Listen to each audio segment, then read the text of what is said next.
कृष्णा, राधे राधे, हरि बोल। फ्रेंड्स, लाला का भोग करके हो गया और हम आ गए लाला को भोग लगाने। चलिए लाला के भोग के दर्शन कीजिए और लाला को भोग लगाते हैं।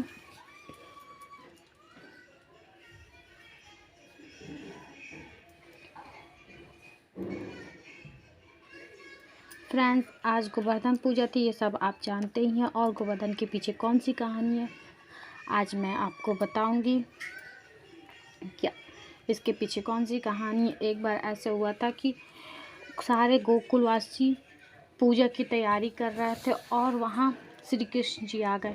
उन्होंने अपने बाबा नंद बाबा से पूछा कि बाबा ये क्या हो रहा है, इतनी तैयारी किस चीज़ की हो रही है।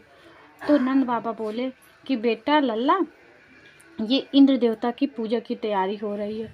तो लाला ने कहा इंद्र देवता कौन से देवता हो गए, उनकी पूजा की तैयारी क्यों हो रही है, वो कोई भगवान है क्या। अगर पूजा करना तो आप वायु को करिए, जल का करिए, पर्वत का कीजिए, हवा का कीजिए, आग का कीजिए, प्रकृति का कीजिए, पेड़ पौधों का कीजिए, जिससे हमारा भरण पोषण होता है। तो वो बोले नंद बाबा कि ऐसा नहीं हो सकता, वो ही तो हमारे मालिक हैं, वही तो वर्षा कराते हैं, उन्हीं से तो हमारा खेत चलता है। तो वो बोले कि नहीं, ऐसा कुछ नहीं है, ये सब प्रकृति का नियम है। अगर आप प्रकृति को अच्छे से पालन पोषण करेंगे, वो अपने आप जल वर्षा होता है, ये इंद्र के बस में नहीं है। आप प्रकृति की पूजा कीजिए और प्रकृति ही आपको वर्षा देगी। तो उन्होंने इंद्र की पूजा नहीं करवाई और गोवर्धन पर्वत की पूजा करवाई। जब वो गोवर्धन पर्वत की पूजा करवाई तो इस बात से इंद्र नाराज़ हो गए। तो उन्होंने पूरे गोकुलवासियों के सबक सिखाने के लिए एक योजना बनाई, जिसमें उन्होंने भारी वर्षा करवाई। तो पूरा गोकुलवासी जितने थे, गोकुल की नदी नाले मतलब पूरा भर गया, जलमग्न हो गया।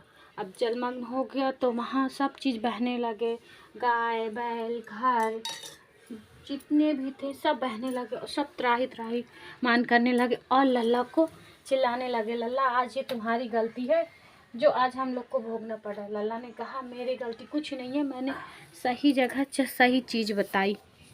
अगर आप लोग को विश्वास नहीं, चलिए देखिए गोवर्धन पर्वत हमारी रक्षा करता है कि नहीं। लल्ला सबको इकट्ठा किए और गोवर्धन पर्वत ले गए। जब वो गोवर्धन पर्वत ले गए तो उन्होंने अपने एक हाथ से छिंगलियाँ निकाली और छिंगलिया में गोवर्धन पर्वत उठा लिया। अब जब उन्होंने छिंगली पर गोवर्धन पर्वत उठा लिया तो सभी लोगों ने अपने अपने डंडे का सहारा देके पर्वत के पास खड़े हो गए और 7 दिन भारी वर्षा होने के बावजूद उन लोगों ने गोवर्धन पर्वत के नीचे ही अपना आश्रय बना लिया, जिसके कारण भगवान कृष्ण को एक उंगली के सहारे 7 दिन तक गोवर्धन पर्वत को रखना पड़ा और इंद्र को हारी मानकर वर्षा बंद करनी पड़ी। अब इंद्र ने वर्षा बंद करी। माता यशोदा बहुत विचलित थी कि मेरा लल्ला 7 दिनों से खाया नहीं, कुछ पिया नहीं, तो अब उसको भूख लगी होगी। तो उन्होंने 56 भोग बनाए और अपने लाला को भोग लगाया और तब से गोवर्धन पर्वत की पूजा की विधि चल गई है। इसीलिए जब दीपावली आती है, दीपावली के दूसरे दिन परिवा के दिन ये पूजा की जाती है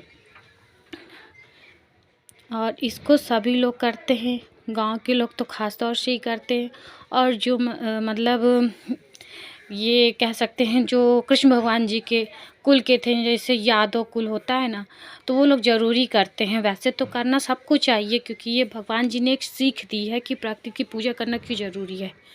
तो मैं अपनी वाणी को यहीं विराम देती हूँ और आप सभी से राधे राधे, जय श्री कृष्णा। और परिवा में मतलब ये गोवर्धन पूजा क्यों की जाती है, इसका मतलब भी आपको समझ में आ गया होगा। चलिए फ्रेंड्स, कल मिलती हूँ। बाय बाय फ्रेंड्स, जय श्री कृष्णा, राधे राधे। लाला की तरफ से भी शुभ रात्रि।